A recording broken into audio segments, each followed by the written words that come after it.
Hello दोस्तों, मैं हूं एमजे प्रिंस। आप लोग को आज ऐसा वीडियो दिखाने वाला हूं कि मोटिवेशन वीडियो 2025 में आप लोग को ये वीडियो जरूर देखना चाहिए, क्योंकि आप लोग कुछ चीज है जो सीख सकते हैं इस वीडियो से और अपना लाइफ भी चेंज कर सकते हैं। तो चलो वीडियो देखते हैं, स्टार्ट करते हैं। किसी शहर के रेलवे स्टेशन पर एक भिखारी रहता था। वो वहां आने जाने वाली रेलगाड़ियों में बैठे यात्रियों से भीख मांगकर अपना पेट भरता था। एक दिन जब वह भीख लाइफ मांग में रहा कुछ था कुछ इंसान तो आता है सूट जिससे आप बूट बहुत पहने कुछ एक सीख सकते लंबा सा व्यक्ति उसे दिखा।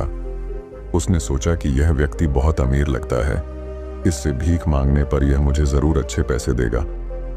वह उस लंबे व्यक्ति से भीख मांगने लगा। भिखारी को देखकर उस लंबे व्यक्ति ने कहा, तुम हमेशा मांगते ही रहते हो, क्या कभी किसी को कुछ देते भी हो? भिखारी बोला, साहब, मैं तो भिखारी हूं, हमेशा लोगों से मांगता ही रहता हूं। मेरी इतनी औकात कहां कि किसी को कुछ दे सकूं। हैं। सही में बहुत कुछ सीखने को लंबा मिलेगा व्यक्ति इससे। बोला, जब किसी को कुछ दे नहीं सकते तो तुम्हें मांगने का भी कोई हक नहीं है। मैं एक व्यापारी हूं और लेन देन में ही विश्वास करता हूं। अगर तुम्हारे पास मुझे कुछ देने को हो तभी मैं तुम्हें बदले में कुछ दे सकता हूं।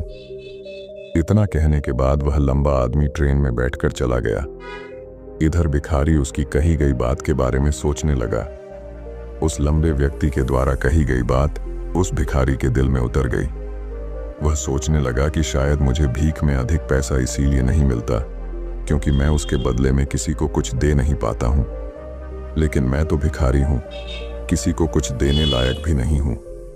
लेकिन कब तक मैं लोगों को बिना कुछ दिए केवल मांगता ही रहूंगा? बहुत सोचने के बाद उस भिखारी ने निर्णय किया कि जो भी व्यक्ति उसे भीख देगा उसके बदले में वह भी उस व्यक्ति को कुछ जरूर देगा। लेकिन अब उसके दिमाग में यह प्रश्न चल रहा था कि वह खुद भिखारी है तो भीख के बदले में वह दूसरों को क्या दे सकता है। इस बात को सोचते हुए 2 दिन हो गए, लेकिन उसे अपने प्रश्न का कोई उत्तर नहीं मिला था।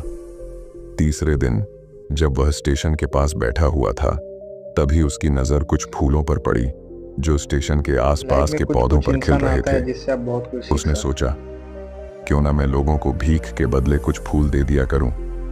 उसको अपना यह विचार अच्छा लगा और उसने वहां से कुछ फूल तोड़ लिए।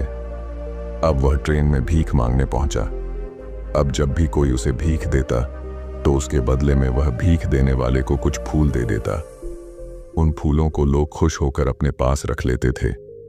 अब भिखारी रोज फूल तोड़ता और भीख के बदले में उन फूलों को लोगों में बांट देता था। कुछ ही सही दिनों में में बहुत उसने कुछ महसूस सीखने को किया मिलेगा इससे। कि अब उसे बहुत अधिक लोग भीख देने लगे हैं। वह स्टेशन के पास के सभी फूलों को तोड़ लाता था। जब तक उसके पास फूल रहते थे तब तक उसे बहुत से लोग भीख देते थे, लेकिन जब फूल बांटते बांटते खत्म हो जाते तो उसे भीख भी नहीं मिलती थी। अब रोज ऐसा ही चलता रहा। एक दिन जब वह भीख मांग रहा था तो उसने देखा कि वही लंबा व्यक्ति ट्रेन में बैठा है जिसकी वजह से उसे भीख के बदले फूल देने की प्रेरणा मिली थी। वह तुरंत उस व्यक्ति के पास पहुंच गया और भीख मांगते हुए बोला, आज मेरे पास आपको देने के लिए कुछ फूल हैं। आप मुझे भीख दीजिए तो बदले में मैं आपको कुछ फूल दूंगा। उस लंबे व्यक्ति ने उसे भीख के रूप में कुछ पैसे दे दिए और भिखारी ने कुछ फूल उसे दे दिए। उस लंबे व्यक्ति को यह बात बहुत पसंद आई। वह बोला, वाह, व्यापारी क्या होता बात है, इसीलिए सीखने वाला। आज तुम भी मेरी तरह एक व्यापारी बन गए हो।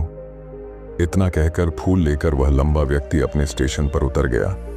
लेकिन उस लंबे व्यक्ति द्वारा कही गई बात एक बार फिर से उस भिखारी के दिल में उतर गई। वह बार बार उस लंबे व्यक्ति के द्वारा कही गई बात के बारे में सोचने लगा और बहुत खुश होने लगा। कुछ इंसान आता है उसकी जिससे आप आंखें बहुत अब कुछ सीख चमकने सकते हैं। लगीं। उसे लगने लगा कि अब उसके हाथ सफलता की वह चाबी लग गई है जिसके द्वारा वह अपने जीवन को बदल सकता है।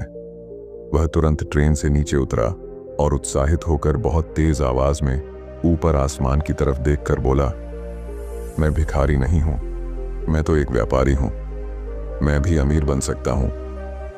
लोगों ने उसे देखा तो सोचा कि शायद यह भिखारी पागल हो गया है और अगले दिन से वह भिखारी उस स्टेशन पर फिर कभी नहीं दिखा। सही में बहुत कुछ लेकिन सीखने 6 को महीने मिलेगा बाद इसी स्टेशन पर 2 व्यक्ति सूट बूट पहने हुए यात्रा कर रहे थे। दोनों ने एक दूसरे को देखा तो उनमें से एक ने दूसरे से हाथ मिलाया और कहा, क्या आपने मुझे पहचाना? दूसरा व्यक्ति बोला, नहीं, क्योंकि मेरे हिसाब से हम लोग पहली बार मिल रहे हैं। पहला व्यक्ति बोला, नहीं, आप याद कीजिए, हम पहली बार नहीं बल्कि तीसरी बार मिल रहे हैं। दूसरा व्यक्ति बोला, मुझे याद नहीं, वैसे हम पहले 2 बार कब मिले थे? अब पहला व्यक्ति मुस्कुराया और बोला, हम पहले भी 2 बार इसी ट्रेन में मिले थे। मैं वही भिखारी हूं जिसको आपने पहली मुलाकात में बताया कि मुझे जीवन में क्या करना चाहिए, और दूसरी मुलाकात में बताया कि मैं वास्तव में कौन हूं। दूसरा व्यक्ति मुस्कुराया और अचंभित होते हुए बोला, ओ, याद आया, व्यापारी क्या होता तुम है? वही भिखारी हो जिसे मैंने एक बार भीख देने से मना कर दिया था और दूसरी बार मैंने तुमसे कुछ फूल खरीदे थे। लेकिन आज तुम ये सूट बूट में कहाँ जा रहे हो और आजकल क्या कर रहे हो? तब पहला व्यक्ति बोला, हाँ, मैं वही भिखारी हूं, लेकिन आज मैं फूलों का एक बहुत बड़ा व्यापारी हूं और इसी व्यापार के काम से ही दूसरे शहर जा रहा हूं। कुछ देर रुकने के बाद वह फिर बोला, आपने मुझे पहली मुलाकात में प्रकृति का वह नियम बताया था जिसके अनुसार हमें तभी कुछ मिलता है जब हम कुछ देते हैं। लेन देन का यह नियम वास्तव में काम करता है। मैंने यह बहुत अच्छी तरह महसूस किया है, लेकिन मैं खुद को हमेशा भिखारी ही समझता रहा। इससे ऊपर उठकर मैंने कभी सोचा ही नहीं। और जब आपसे मेरी दूसरी मुलाकात हुई तब आपने मुझे बताया कि मैं एक व्यापारी बन चुका हूं।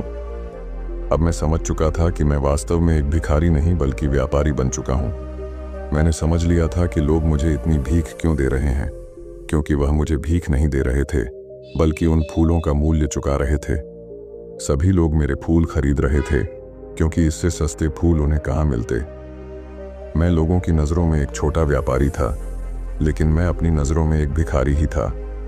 आपके बताने पर मुझे समझ आ गया कि मैं एक छोटा व्यापारी हूँ। मैंने ट्रेन में फूल बांटने से जो पैसे इकट्ठे किए थे उनसे बहुत से फूल खरीदे और फूलों का व्यापारी बन गया। यहाँ के लोगों को फूल बहुत पसंद है और उनकी इसी पसंद ने मुझे आज फूलों का एक बहुत बड़ा व्यापारी बना दिया। दोनों व्यापारी अब खुश थे और स्टेशन आने पर साथ उतरे और अपने अपने व्यापार की बात करते हुए आगे बढ़ गए। दोस्तों, इस कहानी से हमें बहुत कुछ सीखने को मिलता है। कहानी में लंबा व्यापारी गिव एंड टेक के नियम को बहुत अच्छी तरह जानता था। दुनिया के सभी बड़े व्यापारी इसी जीवन के नियम का उपयोग करके सफल हुए हैं।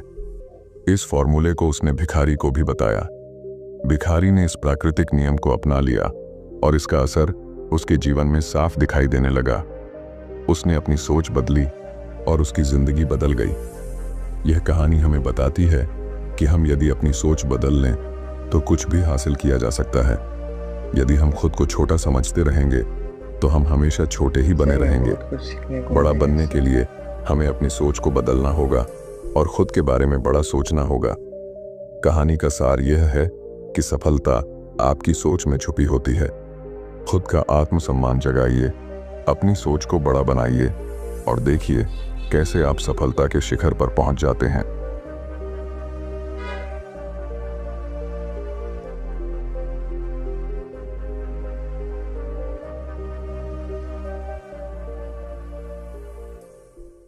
वीडियो कैसा लगा जरूर बताना और मेरे चैनल को लाइक और सब्सक्राइब जरूर कर देना और कमेंट में भी बताना कि आपको ये वीडियो पसंद आया कि नहीं आया। ठीक है, तो मिलते हैं नेक्स्ट वीडियो में। जय हिंद, वंदे मातरम।